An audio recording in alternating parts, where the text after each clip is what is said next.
So what's the ultimate limit on power? Is it a constitution? An army? Or what if it's reality itself?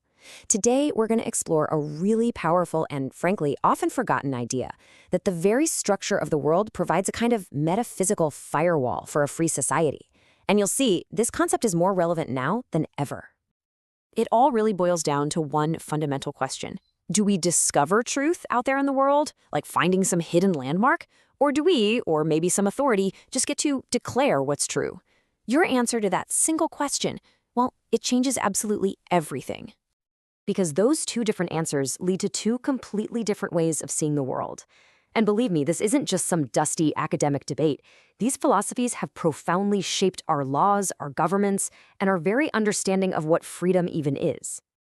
So on one side, you've got metaphysical realism. The basic idea here is that reality's the boss. The world has a fixed structure, and our job is to try and discover the truth that's already in it.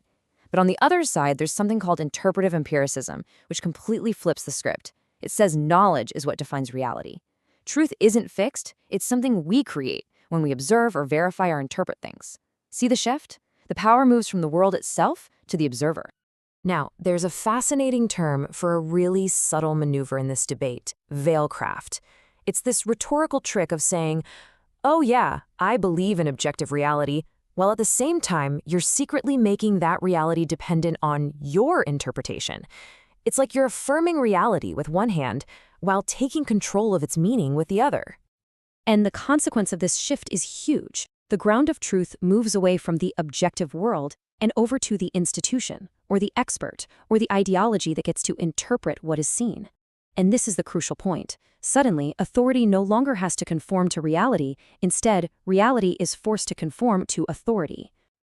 But this philosophical battle isn't new, not at all. In fact, it was absolutely central to the thinking of a key American founder who saw the danger in this shift. And he decided to take these abstract ideas and bake them directly into the blueprint for American law. And that founder is James Wilson.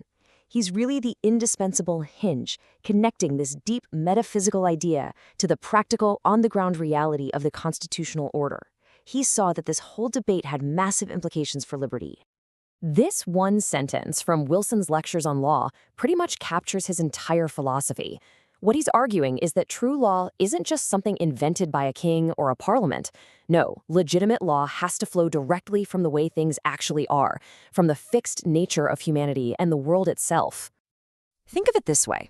Just like our minds can't just invent facts and call them true, Wilson argued that a government can't just invent laws and call them just. Lawmakers are bound by a higher natural law, one that's rooted in the permanent truths of human nature. In short, reality itself puts a limit on the legislature. Okay, so how does this philosophy actually translate into a practical limit on government? Well, Wilson laid out a pretty clear mechanism. It works in two steps. First, there's what the source calls ontological givenness, which is a fancy term for a simple idea. Human nature is a given. It's a fixed reality that can't be rewritten by politicians. This creates a hard limit on power. And second, self-evident truths act as these foundational anchors. They aren't just nice ideas or opinions. They are the non-negotiable starting points for all just laws. Wilson's language here is so powerful. By framing human nature as the workmanship of a creator, he's establishing that it is something created, not something that we construct. And because of that, the rights that flow from that nature, like life and liberty, are not granted by government. And so, no government has the legitimate power to take them away. That right there is ontological givenness in action. And this idea extends even to something like popular sovereignty. For Wilson, the will of the people wasn't some kind of blank check. The people don't get to create moral reality. They participate in a moral law that already exists. They are under the very same law they prescribe for others. This means that even a democratic majority is still constrained by truth. And so liberty, then, isn't the power to redefine reality. It's the freedom to live in harmony with it. So what's the big takeaways here?